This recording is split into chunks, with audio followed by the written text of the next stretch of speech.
नमस्कार मित्रों, आप देख रहे हैं बर्ड स्वराज न्यूज। आज हमें दिल्ली के एक दिव्य दरबार में बाबा बालकनाथ दरबार, जहां पर व्यक्ति रोता हुआ आता है, हंसता हुआ जाता है। हम जानेंगे ये क्या चमत्कार है और कैसा संभव है। हम आपकी एक खास मुलाकात करवा रहे हैं यहाँ की पूज्य गुरु माँ राजेश्वरी देवा जी से। माता जी, क्या कारण है कि यहाँ लोग रोते आते हंसते? धन्यवाद देते हैं आपको जो आप ये प्रचार प्रसार का काम कर रहे हैं और आप दरबार के विषय में भी पूछ रहे हैं और गौ माता के विषय में भी आप पूरी देश दुनिया में प्रचार प्रसार कर रहे हैं। तो इसके लिए आपको बहुत बहुत साधुवाद, बहुत बहुत धन्यवाद। और दरबार की जो बात आपने कही, तो इस दरबार में जो कुछ भी हो रहा है ये सब दिव्य शक्तियाँ कर रही हैं। हमें भी पता नहीं, यहाँ लोग रोते हुए आते हैं लोग, ये तो हम देखते हैं कि लोग रोते हुए आ रहे हैं और बहुत से लोग यहाँ अस्पतालों से उठकर आते हैं। डॉक्टर भी भेजते हैं लोगों को कि दवाई असर नहीं कर रही है, आप ठीक नहीं हो रहे हैं, इतना उपचार करने के बाद ठीक नहीं हुए तो आप जाइए बाबा बालकनाथ मंदिर।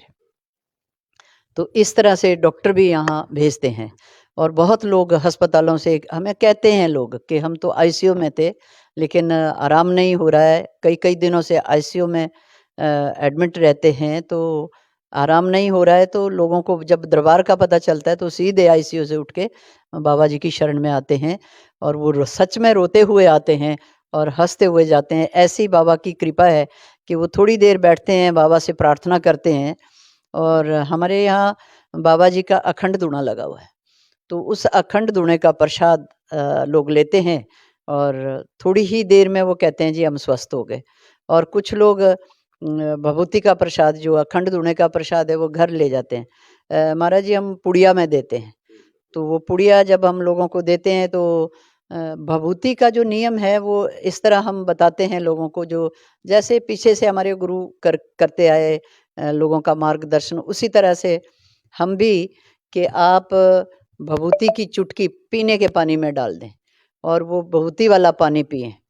एक तो उसमें जो ऑक्सीजन की जो मात्रा है वो बहुत अधिक होती है, तो ऑक्सीजन मिलती है उससे। और दूसरा, वो बाबा जी के साधना काल से प्रज्वलित हुई है वो अग्नि, तो उसमें वो अपने में एक वरदान है। जी, जी, वो शक्ति है उसमें। तो उससे लोगों का किसी भी तरह का, जैसे महाराज जी होता है, नज़र है, टोक है या किसी भी तरह का दुष्प्रभाव है, तो वो चीज़ें ठीक हो जाती है।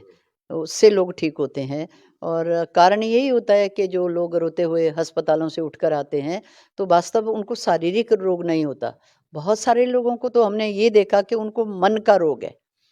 अब मन का रोग अस्पताल में कैसे ठीक हो सकता है? उसके लिए तो देव कृपा चाहिए, उसके लिए तो मन जुड़ा हुआ होना चाहिए। जो मन ईश्वर के साथ जुड़ जाए, तो वही मन ठीक हो सकता है। कहीं अस्पताल में मन का इलाज, किसी डॉक्टर के पास, किसी वैद्य के पास, किसी साइंटिस्ट के पास मन का इलाज नहीं है। ये तो कोई संत महापुरुषों की कृपा हो जाए, आशीर्वाद मिल जाए और देव कृपा हो जाए, मन जुड़ जाए, तो वो मन स्वस्थ हो जाता है। तो मन का रोग ऐसे यहाँ ठीक होता है। तो आपने देखा होगा, आप भी मेरा ख्याल 5 दिन से तो हाँ, दरबार 5-6 दिन, आज 6वां दिन है मेरा। 6 दिन हो गए, तो घर की 6 याद नहीं आ रही? घर अच्छा, की घर याद भी नहीं आ रही। देखिए, महाराज जी कह रहे हैं कि घर भी भूल गए। तो ऐसी यहाँ नाथ की कृपा है। सच में यहाँ लोग कहते हैं कि इस द्वार में जब लोग आ जाते हैं, इस जो मुख्य द्वार है, इससे भीतर जब लोग आ जाते हैं, तो कहते हैं हमें पिछली याद ही नहीं रहती और ऐसे लगता है कि बस बाबा मिल गए तो सब मिल गए। और ये भी लोग कहते हैं कि जब हम यहाँ से एक चमत्कार माता जी और देखा मैंने। जुड़ गए। हाँ। एक चमत्कार और देखा मैंने। हुँ। आप देख रहे होंगे 3-3 घंटे योग योग कर रहा हूँ मैं। जी। अब जो प्रसादी आपने दी मेरे को, वो हाँ, जो भभूति दी है मेरे को, हाँ, उसी का सेवन कर रहा हूँ और भोजन कर रहा हूँ सिर्फ 1 टाइम, 1 या हाँ, 2 टाइम बस। शाम को बाकी भोजन नहीं कर रहा हूँ। आज 6 दिन हो गए। देखो स्वस्थ दुरुस्त एकदम, ये हाँ, चेहरे पे कोई शिकन नहीं।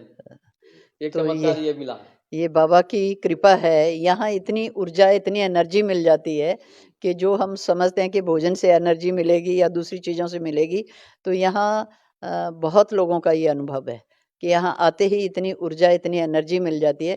चूँकि यहाँ जो शक्ति का प्रवाह है, जो तरंगे हैं शक्ति की, वो इतनी तीव्र गति से है कि यहाँ आने वाला थोड़ा-सा भी ध्यान लगाए, तो उसकी वो ऊर्जा एनर्जी लेवल बहुत ऊँचा हो जाता है, बहुत बढ़ जाता है।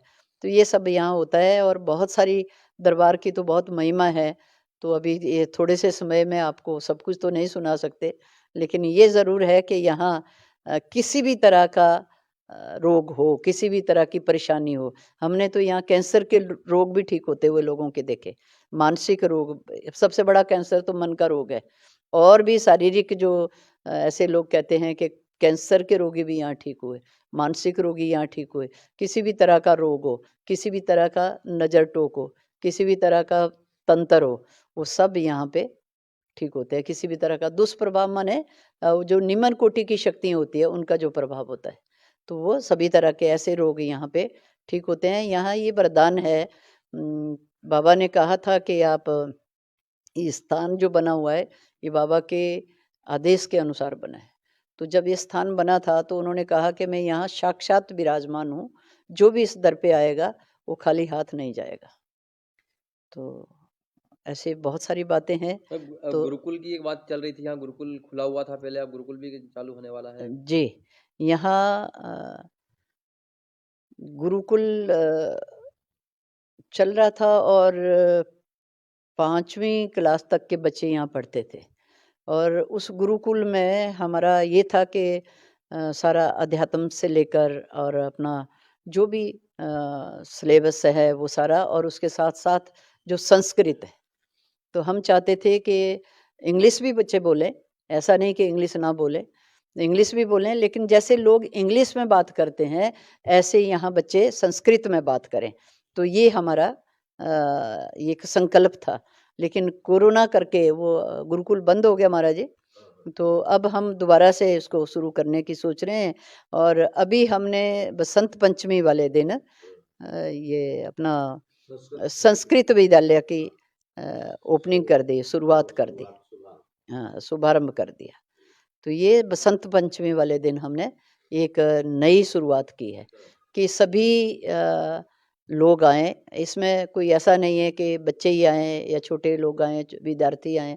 इसमें सभी जो आयु के लोग हैं, वो सब आकर संस्कृत का अध्ययन कर सकते हैं। किसी भी तरह के जैसे मंत्र शुद्ध बोल सके संस्कृत में, या संकल्प करना है तो संस्कृत में कर सकें, या स्तुतियाँ हैं हमारी, कोई भी पूजा पाठ है वो बिना संस्कृत के नहीं है। तो हम चाहते हैं कि लोगों को थोड़ी संस्कृत बोलना है, संस्कृत पढ़ना है, या अपने जो ग्रंथों का अध्ययन लोग करते हैं, गीता का पाठ करते हैं, रामचरितमानस का पाठ करते हैं, तो वो संस्कृत में कर सकें। तो इसलिए हमने लोगों को ये अभी जस्ट अभी 10 दिन पहले ही बसंत पंचमी वाले दिन हमने ये शुभारंभ किया। काटना है सर।